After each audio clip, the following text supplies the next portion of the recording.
Hello friends, मैं अनीता भास्कर आप सभी लोगों को अपने यूट्यूब चैनल पर स्वागत करती हूँ। और पॉलिटिकल साइंस में हम टोटली क्वेश्चन कंप्लीट करेंगे और आशा करती हूँ वीडियो आपको पसंद आएगी। और पसंद आए तो प्लीज लाइक शेयर कमेंट करिएगा। चैनल पे अगर आप नए हैं तो जरूर चैनल को सब्सक्राइब कर लें, जिससे आपको न्यू वीडियो नोटिफिकेशन मिलती रहे। और चलिए शुरू करते हैं और फर्स्ट क्वेश्चन पे चलते हैं। फर्स्ट क्वेश्चन है, जिस राजनीतिक दार्शनिक ने सर्वप्रथम राजनीतिक शास्त्र में आधुनिक राज्य की अवधारणा को प्रस्तुत किया हुआ था? प्लेटो, अरस्तु, मैकियावेली, हॉब्स। और राइट ऑप्शन क्या हो जाएगा? ऑप्शन सी हो जाएगा, मैकियावेली। ठीक है, तो सर्वप्रथम राजनीति शास्त्र में आधुनिक राज्य की अवधारणा मैकियावेली ने प्रस्तुत किया था। और मैकियावेली ने इटालियन भाषा के शब्द स्टेटो, ठीक है, स्टेटो का प्रयोग किया और जिससे अंग्रेजी भाषा का शब्द क्या बना? स्टेट बना। ठीक है, और मैकियावेली को आधुनिक राजनीति का जनक भी कहा जाता है। ठीक है, तो राइट ऑप्शन ऑप्शन सी हो जाएगा। सेकेंड क्वेश्चन है, निम्नलिखित में से कौन राज्य नहीं है? फ्रांस, ऑस्ट्रेलिया, गिविया या न्यूयॉर्क। राइट ऑप्शन हो जाएगा ऑप्शन डी, ये अमेरिका के अंदर है और यह राज्य नहीं है। ठीक है, तो राइट ऑप्शन हो जाएगा ऑप्शन डी। ठीक है, जैसा कि राज्य के चार आवश्यक तत्व होते हैं: जनसंख्या, निश्चित प्रदेश, सरकार और संप्रभुता। और संप्रभुता क्या है? एक आधुनिक अवधारणा है। ठीक है, और जिस राज्य के पास संप्रभुता होती है अंतर्राष्ट्रीय दृष्टिकोण के अनुसार वही राज्य होता है। और फ्रांस, ऑस्ट्रेलिया, गिबिया एक संप्रभु संपन्न राष्ट्र है, जबकि न्यूयॉर्क क्या है? अमेरिका का एक ये नगर है। ठीक है, राइट ऑप्शन डी हो जाएगा। थर्ड क्वेश्चन है, नीचे दो वक्तव्य दिए गए हैं, एक को कथन दूसरे को कारण कहा गया है। तो कथन पढ़ते हैं, टीएच ग्रीन के लिए राज्य का आधार इच्छा है न कि शक्ति। कारण, ग्रीन सर्वसत्तावादी था। ठीक है, राइट ऑप्शन क्या हो जाएगा? ए सही है लेकिन आर गलत है, ऑप्शन सी राइट हो जाएगा। ठीक है, देखिए टीएच ग्रीन के अनुसार राज्य का वास्तविक आधार शक्ति न होकर इच्छा है।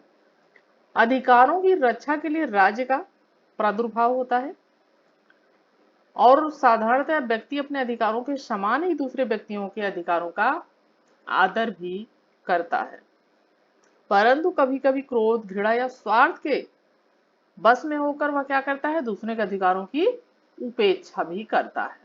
ठीक है, किंतु सबकी यह सार्वजनिक इच्छा होती है कि सभी परिस्थितियों में सभी के अधिकारों की रक्षा करने वाली कोई क्या होनी चाहिए? संस्था होनी चाहिए। ठीक है, और इसी सामान्य इच्छा के फलस्वरूप क्या होता है? राज्य की सृष्टि होती है। और कभी कभी राज्य हमारे विरुद्ध बल का प्रयोग भी करता है और वह हमारी सबकी इच्छा से ही वैसा करता है, क्योंकि इसी कार्य के लिए हमने उसकी स्थापना की है। अतः टीएच ग्रीन सर्वसत्तावाद का समर्थन नहीं करते हैं। ठीक है, चलिए नेक्स्ट है, निम्नांकित विद्वानों में से किसने इस बात पर बल दिया कि राज्य के तत्वों में राजनीतिक आज्ञा पालन के लिए लोगों की सामान्य सहमति को भी ध्यान दिया जाना चाहिए? डब्ल्यू बिलोबी, गिलक्राइस्ट या स्टीफन लॉकलिकॉक या Ernest Barker. Right option A हो जाएगा बिलोबी। ठीक है, डब्ल्यू बिलोबी के अनुसार राज्य के तत्वों में क्रियात्मक आज्ञा पालन के लिए लोगों की सामान्य सहमति को भी स्थान दिया जाना चाहिए। तो राइट ऑप्शन ऑप्शन ए हो जाएगा। फिफ्थ क्वेश्चन है, राज्य रात्रि प्रहरी के समान कार्य करता है और जिसकी सेवाओं की आवश्यकता जब व्यवस्थित अस्तित्व खतरे में होता है तब पड़ती है। राज्य की भूमिका संबंधी अवधारणा परिपुष्ट करती है अराजकतावाद को, व्यक्तिवाद को, आदर्शवाद को या बहुलवाद को। राइट ऑप्शन हो जाएगा, किसको परिपुष्ट करती है? व्यक्तिवाद को। व्यक्तिवाद जो है उसके अनुसार राज्य का कार्यक्षेत्र निषेधात्मक या सुरक्षात्मक कार्यों तक ही सीमित रहना चाहिए। ठीक है, यानी सुरक्षा करनी चाहिए। इस सिद्धांत के अनुसार राज्य एक पुलिसमैन की भांति है। ठीक है, पुलिसमैन यानी उनके राज्य लोगों के अधिकारों की और व्यक्तियों के अधिकारों की सुरक्षा आदि की करने के लिए, और इसका कार्य है हत्या, डकैती आदि को रोकना और समझौतों का लागू करने का अतिरिक्त और कुछ कार्य इसका नहीं होना चाहिए। ठीक है, तो राइट ऑप्शन हो जाएगा ऑप्शन बी, व्यक्तिवाद। नेक्स्ट है, परिच्छेद पे विचार करते हैं। मात्र वे कार्य जिन्हें इसे करना चाहिए यानी राज्य को, अथवा करने से मना करना चाहिए, वे हैं जिन्हें किया जाए अथवा न किया जाए तो किसी भी उद्देश्य से समाज की नैतिक साध्य होती आवश्यक है। इस परिच्छेद में टीएच ग्रीन का मत है, यानी राजनीतिक दायित्व सिद्धांत पर टीएच ग्रीन के व्याख्यान। ठीक है, राज्य को केवल नैतिक कृत्य करने चाहिए, राज्य नैतिकता राज्य का साध्य है, सी है राज्य को मात्र वे कार्य करने चाहिए जो समाज के अच्छे जीवन के लिए अपरिहार्य हैं, और राज्य को नैतिक कृत्य नहीं करना चाहिए। क्या सही होगा? ऑप्शन सी हो जाएगा, राज्य को मात्र वे कार्य करने चाहिए जो समाज के अच्छे जीवन के लिए आवश्यक हैं। ठीक है, तो टी एच ग्रीन के अनुसार राज्य को मात्र वे ही कार्य करने चाहिए जो समाज के जीवन के लिए अपरिहार्य है, और ग्रीन का विश्वास था कि राज्य का उद्देश्य व्यक्ति का नैतिक विकास है, यानी व्यक्ति जो है उनका राज्य का उद्देश्य नैतिक विकास है, क्योंकि ग्रीन जो था आदर्शवादी था। ठीक है, आदर्शवादी विचार भी था, और उसके कार्य इसी उद्देश्य से प्रेरित होने चाहिए। ग्रीन के अनुसार राज्य का कार्य मनुष्य का नैतिक उत्थान करके उसे शुभ जीवन का व्यतीत कर सकने क्या करना है, योग्य बनाना है। ठीक है, उसके काबिल बनाना है। अतः राज्य को वही कार्य करने चाहिए जो इस उद्देश्य की पूर्ति में सहायक हो। ठीक है, right option option C. 7 question है, समाजवादी राज्य बल देता है राजनीतिक स्वतंत्रता पर, आर्थिक सुधार पर, व्यक्तिगत संपत्ति के अधिकार पर, या न्यायपालिका की स्वतंत्रता पर। राइट ऑप्शन हो जाएगा ऑप्शन बी, आर्थिक सुधार पर। जो समाजवादी राज्य है उस किस पर बल देता है, वो आर्थिक सुधार पर बल देता है। समाजवादी व्यक्तियों का पीछा राज्य के कार्य क्षेत्र को अधिक व्यापक और विस्तृत करना चाहते हैं। समाजवादी जो राज्य का कार्य क्षेत्र है वो इसको क्या करना चाहते हैं, विस्तृत करना चाहते हैं। समाजवादियों के अनुसार राज्य को न केवल पुलिस फौज न्यायालय की व्यवस्था करनी चाहिए, बल्कि संपत्ति के उत्पादन वितरण के साधन जो हैं, ठीक है, वितरण के साधन जो हैं उस पर व्यक्तिगत अधिकार को हटाकर राज्य को अपना प्रभुत्व स्थापित करना, समाज को अपना प्रभुत्व स्थापित करना चाहिए। ठीक है, तो राज्य के किस पर सुधार पर बल देता है, आर्थिक सुधार पर बल देता है। ठीक है, 8 क्वेश्चन है, किसने इस बात पर बल दिया कि राज्य सर्वोच्च नैतिकता का प्रतिनिधित्व करता है, जीन पोदा ने, इमानुएल कांट ने, थॉमस हॉब्स ने, या बर्क ने।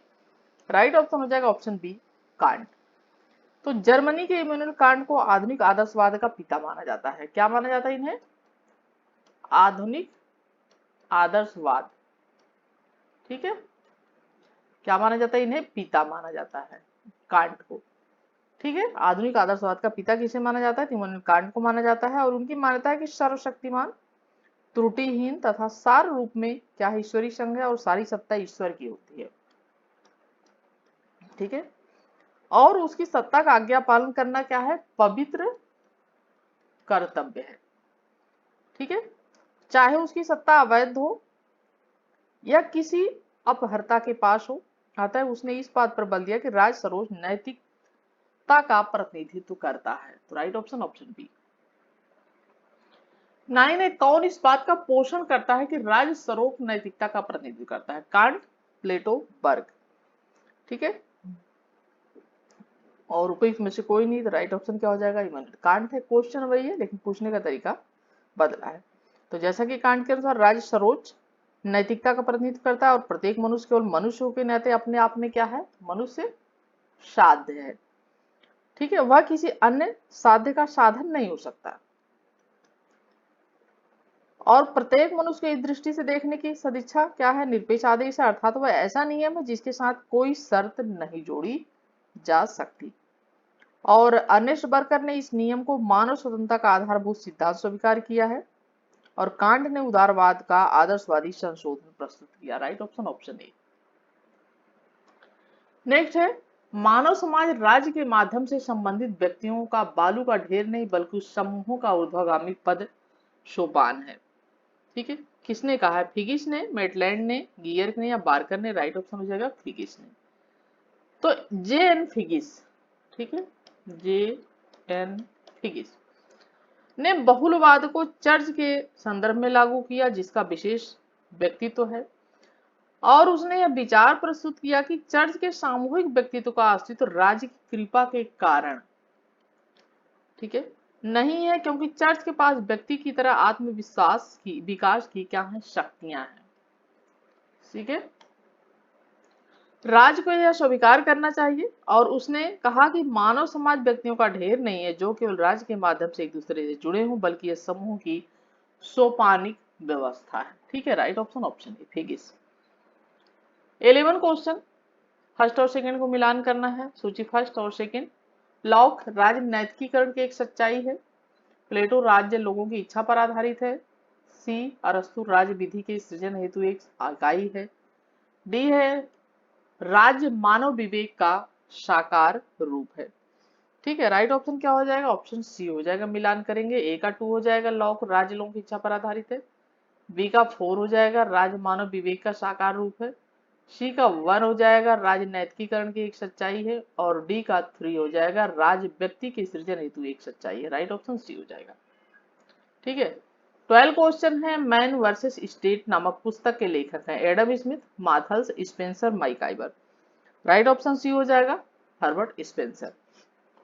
ठीक है, man, the man versus state, social statics, first principle, the study of sociology, the proper government, the principle of sociology इत्यादि जो पुस्तकें हैं उनके लेखक हर्बर्ट स्पेंसर है। ठीक है, नेक्स्ट है, राज्य की सापेक्ष स्वायत्तता की संकल्पना किसके नाम के साथ जुड़ी हुई? लेनिन के साथ, स्टालिन के साथ, ग्रामशी या माओ? राइट ऑप्शन सी हो जाएगा, ग्रामशी के साथ। ठीक है, राज्य की सापेक्ष स्वायत्तता की संकल्पना ग्रामशी के साथ जुड़ी है और ग्रामशी की गणना असाधारण प्रतिभा के वामपंथी चिंतकों में होती है। और ग्रामशी का जन्म कहाँ हुआ था? इटली में हुआ था। ठीक है, और उन्होंने अपना कुछ समय जेल में बिताया और ग्रामशी ने राज्य की अनेक मान्यताओं को अस्वीकार करते हुए बुजुर्वा राज्य का नया विश्लेषण प्रस्तुत किया था। किस सर का? बुजुर्वा राज्य का। ठीक है, तो राइट ऑप्शन ऑप्शन हो जाएगा कितना? ऑप्शन इसका सी हो जाएगा। ठीक है, नेक्स्ट क्वेश्चन है राष्ट्रीय। ठीक है, नेक्स्ट क्वेश्चन है राष्ट्रीय राज्य निम्नलिखित में से किसके प्रभाव का संयुक्त उत्पाद था? ठीक है, और धर्म सुधार आंदोलन, सामंतवाद तथा पुनर्जागरण, धर्म सुधार आंदोलन, वैज्ञानिक विकास तथा पुनर्जागरण, पुनर्जागरण, वाणिज्यिक क्रांति तथा धर्म सुधार आंदोलन। डी है धर्म सुधार आंदोलन, मानववाद तथा पुनर्जागरण। राइट ऑप्शन ऑप्शन सी है, पुनर्जागरण, वाणिज्य क्रांति तथा धर्म सुधार आंदोलन। ठीक है, तो राष्ट्रीय राज्य पुनर्जागरण, वाणिज्यिक क्रांति तथा धर्म सुधार आंदोलन के प्रभाव का संयुक्त उत्पाद था और 15वीं 16वीं ठीक है शताब्दी में यूरोप में राष्ट्र राज्यों का उदय हुआ था। ठीक है, राष्ट्र राज्यों का उदय हुआ था जब जमींदारों और धर्माधिकारियों की शक्ति क्षीण हो चुकी थी और नए आर्थिक संबंधों के अलावा लोग राष्ट्रीयता, भाषा, संस्कृति, एकता तथा देश की प्राकृतिक सीमा इत्यादि के विचार से अस्थायी समूह के रूप में जुड़ गए थे। नेक्स्ट है, नीचे लिखे गए चिंतकों में से किन लोगों ने राज्य को शक्ति के रूप में परिभाषित किया है? मैकियावली ने, ग्रीन ने, नीत्शे ने या कैटलिन ने? सही उत्तर निम्नलिखित कूटों से चुनिए। राइट ऑप्शन हो जाएगा, ठीक है, 1, 3 तथा 4। ठीक है, 1, 3 तथा 4। शक्ति सिद्धांत से मैकियावली, नीत्शे, कैटलिन आदि संबंधित और ग्रीन एक उदारवादी आदर्शवादी विचारक है। ठीक है, तो राइट ऑप्शन हो जाएगा 1, 3 और 4। ठीक है, तो ये जो है नीत्शे, कैटलिन और ये संबंधित है और ग्रीन क्या है? एक आदर्शवादी विचारक है, तो ये संबंधित नहीं है। ठीक है, 16 क्वेश्चन है, समाजवादी के अनुसार राज्य के निम्नलिखित में से कौन से कार्य हैं? शांति एवं व्यवस्था को बनाए रखना, उत्पादन के साधनों का प्रबंधन, धर्म का संवर्धन, शिक्षा का विकास। राइट ऑप्शन क्या हो जाएगा? ऑप्शन डी हो जाएगा, 1, 2 तथा ठीक है 4 होगा, यहाँ पे 3 नहीं होगा, चौथा होगा शिक्षा का विकास। 1, 2 तथा 4। ठीक है, 1 शांति एवं व्यवस्था को बनाए रखना, उत्पादन के साधनों का प्रबंधन और शिक्षा का विकास। ठीक है, एक नहीं हो, ये नहीं होगा, 3। और जैसा कि समाजवादी विचारकों के अनुसार राज्य सकारात्मक भलाई का उपकरण है और राज्य को सभी कार्य करने चाहिए और दिए गए जो विकल्प हैं उनमें से धर्म का संबंध राज्य का कार्य नहीं होता क्योंकि धर्म व्यक्ति का व्यक्तिगत मामला होता है। ठीक है, और इसके लिए उत्पादन के साधनों और वस्तुओं के विनिमय में वितरण पर सार्वजनिक स्वामित्व, प्रतियोगिता की समाप्ति, सामाजिक न्याय आदि के विषय का समर्थन करते हैं।